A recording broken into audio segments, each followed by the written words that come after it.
신명기 15장 1절부터의 말씀입니다. 매 7년 끝에 면제하라. 면제의 규례는 이러하니라. 무릇 그 이웃에게 구워준 채 주는 그것을 면제하고 그 이웃에게나 그 형제에게 독촉하지 말지니 이 해는 여호와의 면제년이라 칭함이니라.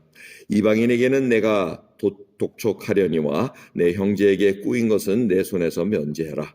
내가 만일 내 하나님 여호와의 말씀만 듣고 내가 오늘날 내게 명하는 그 명령을 다 지켜 행하면 내 하나님 여호와께서 내게 유업으로 주신 땅에서 내가 정령 복을 받으리니 너희 중에 가난한 자가 없으리라. 내 하나님 여호와께서 내게 허락하신 대로 내게 복을 주시리니 내가 여러 나라에 꾸어줄지라도 너는 꾸지 아니하겠고 내가 여러 나라를 치리할지라도 너는 치리함을 받지 아니하리라. 내 하나님 여호와께서 내게 주신 땅 어느 성읍에서든지 가난한 형제가 너와 함께 거하거든 그 가난한 형제에게 내 마음을 강팍해 하지 말며 내 손을 움켜쥐지 말고 반드시 내 손을 그에게 펴서 그 요구하는 대로 쓸 것을 넉넉히 구워주라. 삼가 너는 마음에 앙념을 품지 말라. 곧 이르기를 제7년 면제년이 가까웠다 하고 내 궁핍한 형제에게 악한 눈을 들고 아무것도 주지 아니하면 그가 너를 여호와께 호소하리니 내가 죄를 얻을 것이라. 너는 반드시 그에게 구제할 것이요 구제할 때에는 아끼는 마음을 품지 말 것이니라. 이로 인하여 내 하나님 여호와께서 내 범사와 내 손으로 하는 바에 내게 복을 주시리라. 땅에는 언제든지 가난한 자가 그치지 아니하겠으므로 내가 내게 명하여 이르노니 너는 반드시 내 경내 내 형제의 곤란한 자와 궁핍한 자에게 내 손을 펼치니라. 아멘.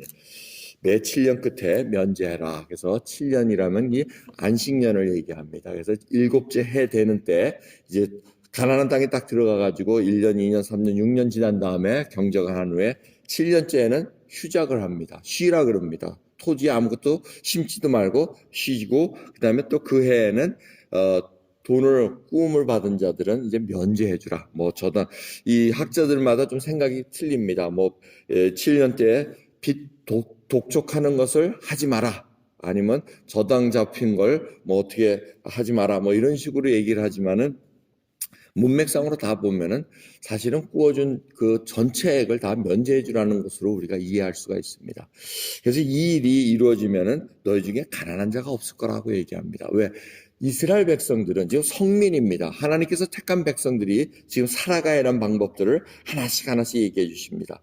그래서 우상 숭배하지 말고 그 다음에 11조를 하나님께 드리고 그 다음에 빚을 면제해 주는 이 일을 지금 행하고 있습니다. 다른 나라에 있는 일이 아주 없었던 건 아닙니다. 뭐 기록을 보면 어떤 왕이 딱 이렇게 즉위를 하면은 메소포타미아 이쪽에 왕이 즉위하면은 탕감을 해주는 그런 일들도 있었습니다. 전체적으로 탕감해주는 일이 있었는데 지금 이 이스라엘 백성들을 하나님께서 제정한 거는 매 7년마다 안식년이 될 때마다 빚을 탕감해가지고 사람들이 다시 일어날 수 있도록 회복될 수 있도록 하기를 원했다는 겁니다. 근데 하나님께서는 참 재밌는 말씀을 하십니다. 4절 5절 마태복음은 너희 중에 가난한 자가 없으리라 해놓고 그 다음에 11절 보면 땅에는 언제든지 가난한 자가 그치지 않겠다고 얘기합니다. 그래서 이 얘기가 상반되는 얘기가 아니고 지금 가난한 자가 없으리라는 그 말씀은 이 궁핍함 때문에 독촉을 받고 고통받는 자는 없을 거라는 겁니다. 가난한 자는 있습니다. 항상 상대적인. 우리도 비교해 보면은 가난한 자입니다. 사실은 이렇게 빌 게이츠나 무슨 조슨가 아마존 창업자에 비하면 얼마나 가난합니까? 근데 독촉을 받질 않지 않습니까? 궁핍함 때문에 이렇게 독촉을 받고 하는 그런 것은 없다는 그 얘기를 지금 4절과 5절 끝에는 얘기를 하시지만 11절에는 땅에는 가난한 자, 항상 상대적으로 필요한 자들이 있다는 것입니다. 자, 이거를 지금 하나님께서 해결하기 위해서는 안식년마다 지금 하늘나라에 거하는 자들마다 지금 공평하게 나갑니다. 근데 이 줄거리는 뭡니까? 종이 되지 말라는 얘기입니다. 여러분 빚 져봐서 아시지 않습니까? 빚집은 채무자가 이게 정말 괴롭습니다. 이 채권자가 와가지고 돈 내놔라 하면 종이 돼버릴 수밖에 없습니다. 갚아야 되고 이런 여러 가지 상황 속에 있기 때문에 종에 들어가지 말라는 얘기입니다. 애굽에 살 때 이미 종이었으나 이제 하나님께서 출애굽시킴으로 말미암아 자유를 허락하셨는데 그리고 하나님이 허락하신 땅에 가가지고 각자 기업마다 땅을 다 주셨습니다. 똑같이 이꼴하게 여기 땅하고 이렇게 시작했습니다. 그런데 그 중에 어떤 사람은 부지런해서 잘 되고 어떤 사람은 가난해가지고 자기가 다 저당 잡히고 땅도 저당 잡히고 돈이 모자르면은 또 가족까지 전부 다 노예로 팔아야 됩니다. 그래서 내일 말씀은 종에 팔려나간 그 얘기를 또 강조하십니다. 자, 이런 일들이 모두 하나님께서 해결하는 방법을 알려주셨는데 이스라엘 백성들이 과연 이렇게 했느냐? 하지는 않은 것 같습니다. 하려고는 애를 썼으나 이 사람의 힘, 이 탐욕 때문에 corrupted heart 때문에 부패한 심령 때문에 이런 일들은 온전히 일어나지 못합니다. 희년 때는 모든 것을 다 자유를 선포하는데 그 일도 제대로 하지 못합니다. 그러기에 정말 하나님께서 바라시는 그 제사장 나라 이 이스라엘 땅이 그렇게 되기를 원했는데 그렇게 하지 못하고 우상 섬기고 해서 결국은 망해가는 그러한 일들을 우리가 목도할 수밖에 없습니다. 여러분 중요한 것은 이 빚을 짐으로 말미암아 종이 되는 것을 항상 벗어나기를 원하셨다는 걸 우리가 깨달아야 됩니다. 그래서 하나님께서 우리 원하는 거는 피차 사랑의 빚 외에는 아무에게도 아무 빚도 지지 말라고 얘기합니다. 남을 사랑하는 자는 율법을 다 이루었느니라 얘기합니다. 이것이 우리 크리스찬들의 가장 기본적인 멘탈리티, 가장 프린시플입니다. 원리입니다. 사랑의 빚 외에는 지지 말라고 얘기합니다.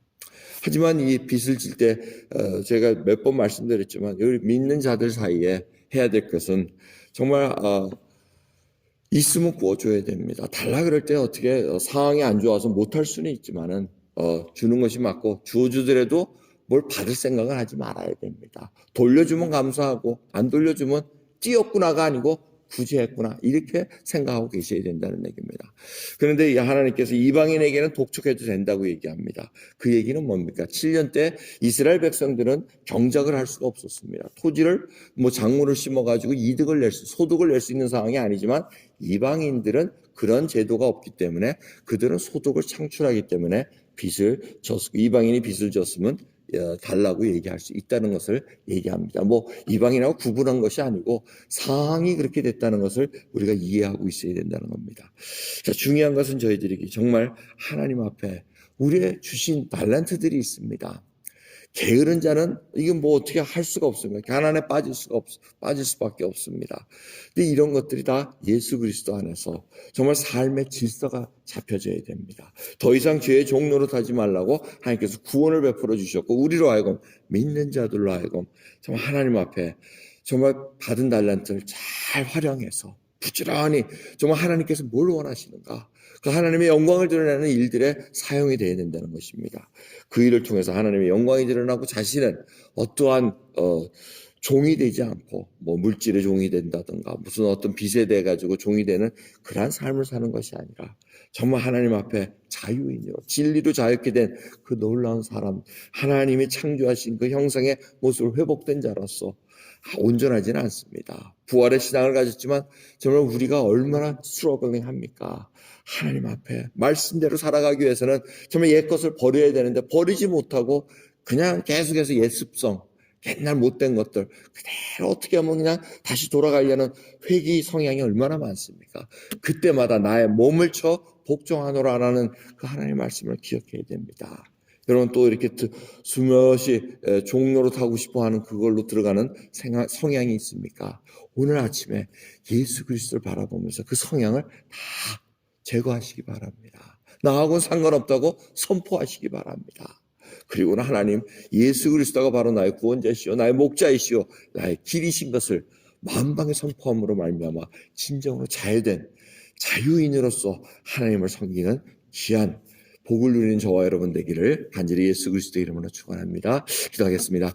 하나님 감사합니다. 오늘 하나님께서는 이 본문 말씀을 통해서 하나님을 믿는 백성, 예수 그리스도로 말미암아 구원함을 얻고 자유를 얻은 그 자들이 어떻게 살아야 되는가 다시 한번 원리를 깨닫게 해주신 것 감사합니다. 참으로 저희들 주신 자도 하나님이시오 취할 자도 하나님이시라는 것을 다시 한번 깨닫게 하시사 진정으로 이 물질로 인해서 저희들이 종노릇하지 않기를 원합니다. 주신 것 잘 활용하기를 원하고 지혜롭게 활용해서 정말 차고 넘치는 하나님의 영광과 모든 것을 다 바라보며 살아갈 수 있는 저희들 되기를 원합니다. 또 정말 넉넉하게 구워줄 수 있는 그러한 자들 되기를 원합니다. 하나님께서 주신 그 놀라운 은혜를 만방에 알림으로 말미암아 하나님이 어떤 분이신 것을 아버지 알릴 수 있는 저희들 될 수 있도록 은혜 베풀어 주시옵소서. 감사드리며 우리 주 예수 그리스도의 이름으로 기도드리옵나이다. 아멘.